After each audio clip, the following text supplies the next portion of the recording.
You are tuned into The Set and the Other on Lightning 1400. We have Karen with her book, Upset is Optional, in the studio today. How are you doing? I am wonderful. How are you? I am doing good. So tell us a little bit about your book.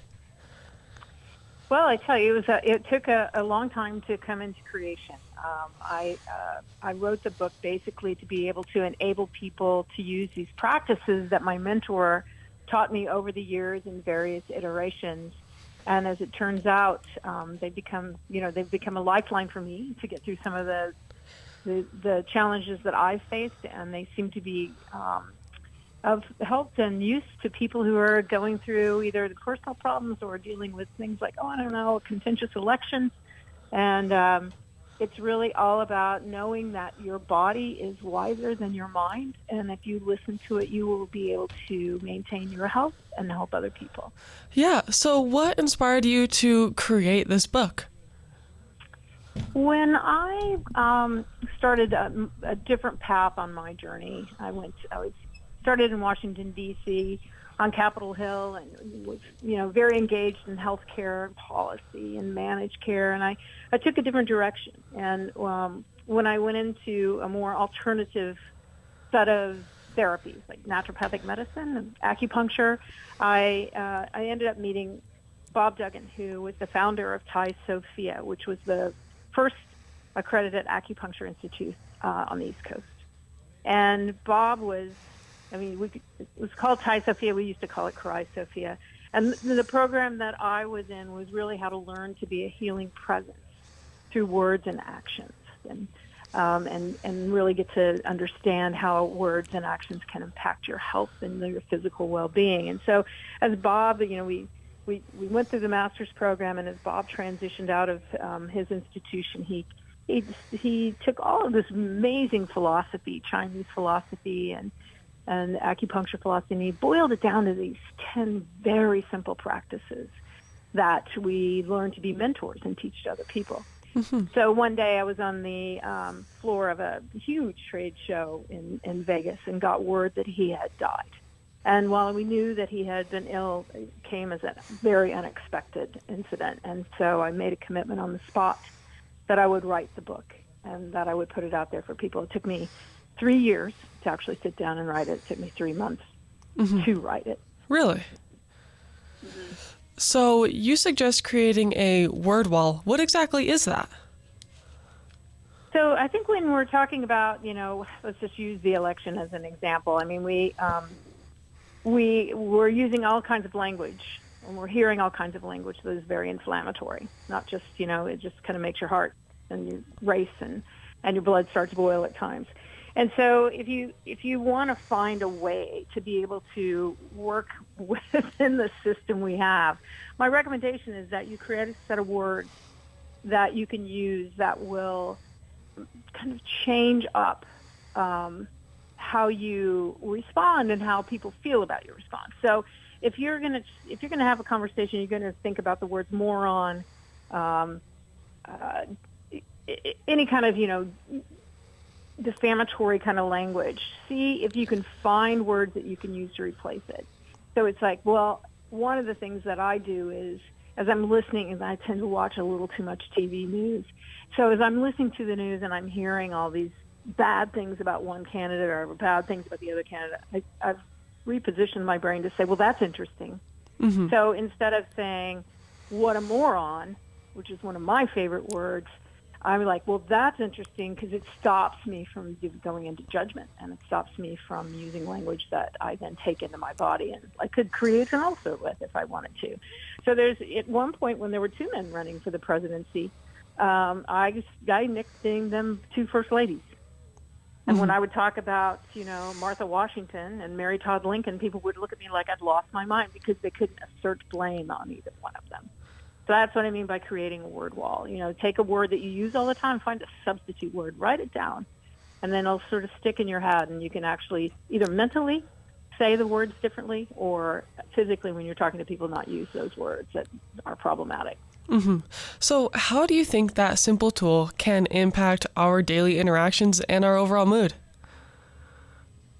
Well, I think it's one of the tools, right? I think that obviously we spend most of our time talking when we are with people. Mm-hmm. And so to be able to add to your vocabulary a set of words that is less antagonistic is a great way to be able to sit around a dinner table or go to an event and be with people who you probably have a lot of love and respect for, but you may not agree with on a personal level.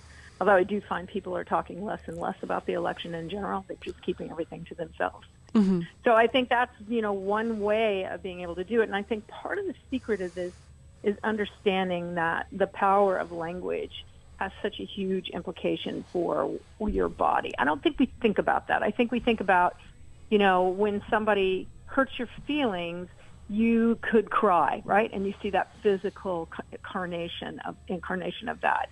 But the reality is that, just by taking in these words, we're literally creating inflammation in our body, like you would with, fast food. Everybody talks about how you shouldn't eat junk food because it's bad for your body. It creates inflammation, and then you get sick. When you create inflammation with anger or anxiety or fear, you create that same level of inflammation in your body, and you can literally make yourself ill. And people have done that in past elections, where they've sat at dinner tables and people have gotten so upset they've had to leave, or it's made them physically ill. And so I do think that we need to be really aware that it's not just what you eat, but the words that you consume that can also make people sick. Mm-hmm. So, in your experience, how effective is reframing negative emotions, like turning anger into curiosity or fear into compassion? That's a good one. I mean, and it's really a valid way of kind of rethinking about the world right now, because if you don't reframe things, I mean, this is not going to end on election day, right? So the reality is that I'm constantly reframing. If there's something that comes up in my life that is an obstacle or just creates some sort of complication in my life, and I can actually say to myself, well, that's one way of looking at it. What's another way of presenting that? And that goes back to being a little bit more curious about yourself. It's like, this happens, I have this reaction. Well, and it could be that this is the end of the world. This is a good one. People use this a lot. The world will end if this happens. And if you can reframe around that and say, look, here's a reframing. We're an old country, relatively new country in the history of the world, but we've had a lot of experience and we've been through a lot of bad stuff. COVID is just one example of what we've been through, Mm-hmm. but there have been wars and famines and blights and all kinds of things that got us to this point where we are today. So it can't be the end of our world. We have to reframe it and say, this is one thing, as my dad would have said, this too shall pass, and that we can get past this because there is hope. And that reframing for hope has to do with, we've got kids, we've got families, we've got, people that we care about, and we need to make sure that we're there for them, and we can reframe this to say this is one moment in time. If you don't like the outcome, there'll be another outcome in 4 years. We're in this for the long haul. Mm-hmm. Nothing's going to stop tomorrow after the election, right? Mm-hmm. Exactly. So there's a concept in your book called Serving the 7 Generations. Can you explain that a little bit? This is probably my go-to. So there's, of the 10 practices in the book, and learning how to practice is one thing about it, but this is the one that I go to on a regular basis. It is my go-to. And what it basically is, it's rooted in Native American culture, by grandmothers. And what it refers to is that there are 7 generations that people can relate to. There are 3 that came before you. There are 3 that are to come that you may never know, and there's 1 that you are in. So if I can serve the people who got me to where I am and honor them, and I can make sure that I am serving future generations with this one shot at what I can do today, then I know I'm in the right space. And I have lived that through certain jobs that I've had. And when I'm unhappy and when I want to quit, and I sit and look at it, I can tell The example in the book is a water bottling company. And I could tell that thought it was going to be a really great job. It was going to take all my expertise over all these years, and I was going to be able to build something really cool for the future, when in reality, the people who were investing in the project just really wanted to sell water. Mm-hmm. And that's when I walked. So I've quit my job on two or three major occasions, and it's always been because it did not serve those 7 generations. Mm-hmm. So, from your 4 decades of experience in the healthcare policy, how have you seen stress and anxiety affect people's decision making, especially during the politically changing times? Well, I mean, I'm originally from the Midwest, and I go back as often as I can to see family and friends, and I can see, that when I live in Washington, D.C., so there's a pre-assumed description of my politics that is not necessarily inaccurate. So when I go back and I can see that this is this impacts my relationships of very many years, it's clear that there's something that we have to kind of readjust in our entire culture in terms about, why are we letting that happen when it's not, it's not who we are internally. It's just how we are responding and reacting to what is around us. Mm-hmm. So I think that to me is part of the guidepost that I use. And really, had I known at the time that when I was writing the book that this was going to happen politically, I would have been very surprised. Mm-hmm. But then again, that's what life is about, surprises, right? Exactly.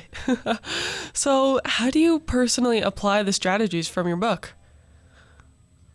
Well, I have good reminders that people will look at me and say, just remember, upset is optional. So I do get reminded on a regular basis. But I also wake up every morning and I set an intention. And my intention for me is always to be peaceful. So before I hit my feet at the floor, that's my goal for the day. If I don't hit it then, it'll be while I'm walking my dog in the woods. And so then the question becomes, can I get back to that? Can I, as I fall out of it, and we fall out of it during the day. Some people have a hard time driving without getting angry. And I've seen these practices work on people who struggle with that. It's like just to put peaceful on a sticky and slap it on your horn. So when you go to bang your horn, you're like, oh, shoot. And, the other pieces of this are just how do you find reminders to be able to stay in practice? And whether it's like wearing something on your, like a rubber band on your wrist that you snap, or you're just constantly putting notes across your computer screen, there's a lot of ways to remember that so that when you fall out of it, and you will, you can bring yourself back and remember, oh, yeah. And you can actually feel, if you take a deep breath, which is one of the other ones, is like learning how to really breathe. Then you can actually calm your body really quickly. Mm-hmm. So for those feeling overwhelmed by the current political climate, what would you say to reassure them that their vote and their voice truly matter? I would go back to this point that, one, there is an election at the top of the ballot, but there are elections all the way up and down. And as I've said before when people have asked me, it is rare, it has happened, but it is rare that anyone actually ascends all the way to the top without serving in those roles below. So your commitment to your community and your family really starts at the local level. And there are people running for dog catcher, right? So those elections at school boards and local county commissioners, those are all really essential elections that everybody has to participate in. So we can't really just check out, because that's our life, and that's the system that we've built for ourselves. Mm-hmm. So that to me, I think, is one of the most, telling ways to sort of stay in it and recognize that there are people under the age of, 5 who really count on us to be there through this, so that when they get to voting age, they have a better understanding and an awareness of why we've created this system and why it's important. So it's just, yes, we're here on this day, but it goes back to those 7 generations that everything I do has an impact on the people that are coming up behind me. And I want to be the best person I can for that sake, even if I make mistakes. One of the challenges during election season is dealing with different political views from your friends and your family. So, what advice would you have for managing those conversations? Well, there's this thing called listening, right? And sometimes we're really good at it, and sometimes we're not. Sometimes it's a cursory listening. You're hearing something, it's coming through. It's like watching the TV in the background. But when you're really deeply listening to people, it does two things. One, it keeps you from speaking because you're actually listening. And if you're actually listening and not talking, you can sit back and hear and sort of take a better, calmer approach, not such a reactive response, and be able to just let that person speak. Now, you may completely disagree, and that is happening all over the world. But the reality is, just by that action of deeply listening to someone, one, lets someone speak without rancor or excitement, and two, enables you to assimilate your thoughts and figure out how you want to respond, in what way. Do you want to engage in a political conversation, or do you just want to hear that person and say, we're going to respectfully disagree on this and move on? So it's a very calming impact when you deeply listen to someone, because we tend just to talk to each other or at each other and not really give people the time and space that we should. And therefore we get heated in our arguments. So that's really one of the best tricks. So I have one final question. Where can our listeners find more information about your book and the strategies you use to outline and reduce election anxiety? You can go to Upset is Optional, and upsetisoptional.com, and you can find more about Bob, and you can see some of the work that he did, and also you can go on over and catch Amazon.com. Well, there we go. Thank you for coming and talking with me. This has been an amazing conversation, and I'm glad to hear it. Well, thank you.